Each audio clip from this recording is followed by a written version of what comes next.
Honest J. Nowak. Oh yeah.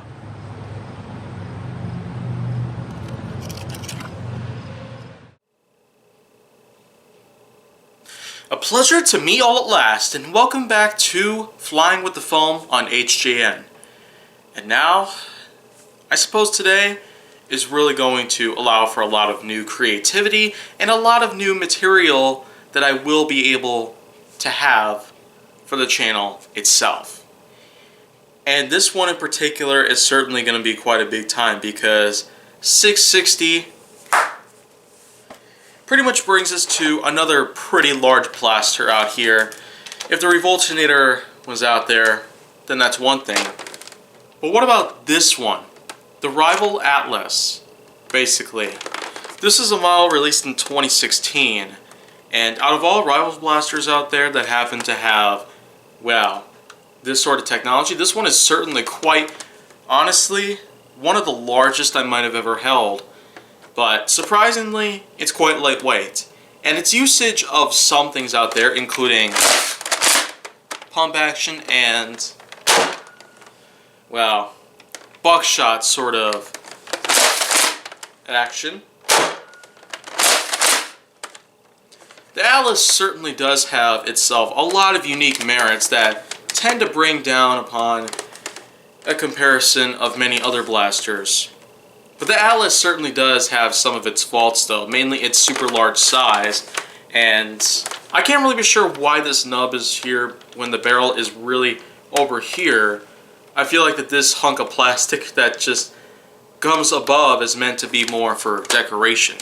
And on top of all that, we got ourselves, well, magazine technology. I currently have this outfitted with a 12-round Rival magazine, which is fine, but ultimately, that's pretty much all you're going to be able to do with this. You can't really use it with a 7-round magazine, and I have tried before. It doesn't work out very good. Mainly because of the fact that its release button is all the way back here, and as a result of that, I can't necessarily do a whole lot with that in mind. Because of its usage of having only one release button, this could only fit only 12-round magazines, which is kind of strange. And the thing is that it gets a little bit difficult to try and pretty much, well, release. Because, well, the way I do it is simply I have 2 fingers on the release button at the same time and using a 3rd finger to pull it out slightly before being able to use my whole hand to pull it out the rest of the way. And then for reapplication, that's pretty much how you do it. It's not necessarily that smooth or whatnot, but it certainly does happen to be one of the many faults that I happen to find on this thing, aside from its usage of random add-ons here that don't really do much function-wise, or basically its really large size. I guess another big thing right here would be, well, its usage of buckshot. While it is a pretty cool concept to have several different rounds fire at the same time, you realistically only get 6 shots at a time with any 12-round magazine that you might have.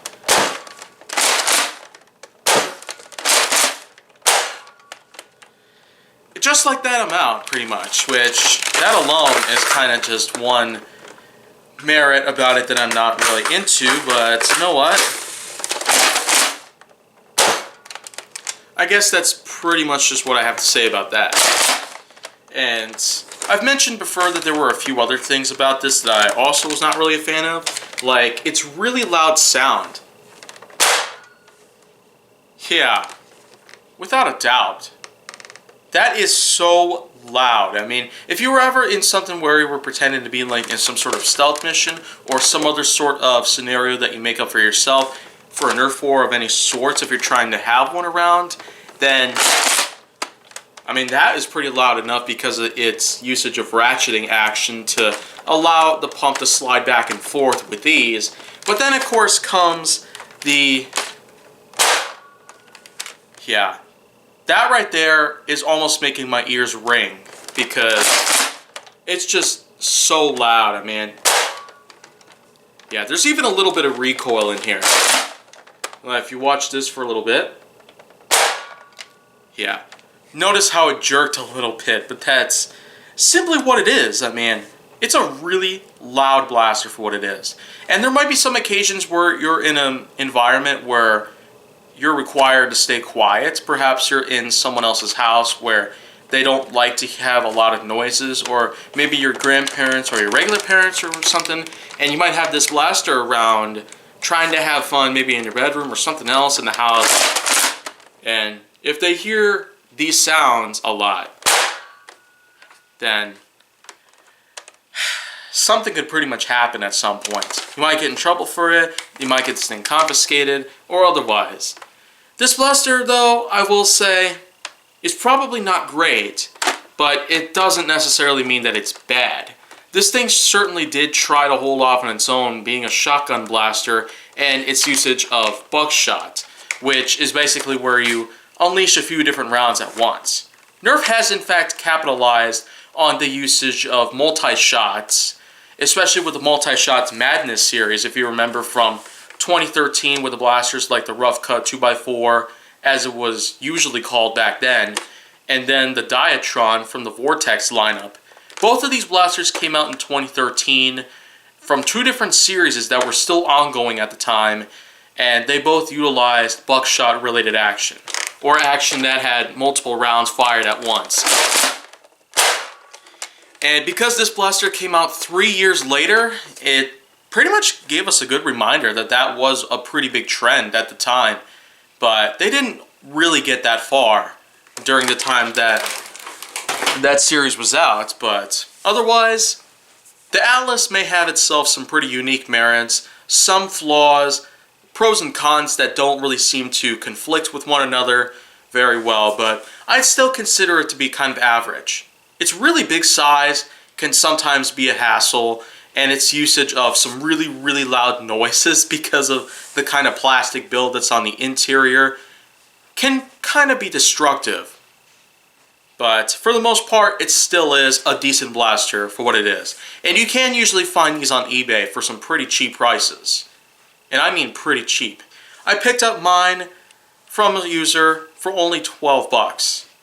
With a clip and with some rounds with it. On eBay in a like-new sort of state. That alone is a pretty good deal for what it is. But otherwise, I'd say that's going to cut it for right now. But if you want to see more go down on my channel, make sure that you like, subscribe, comment, follow me on social media, and stay on the Hollywood side.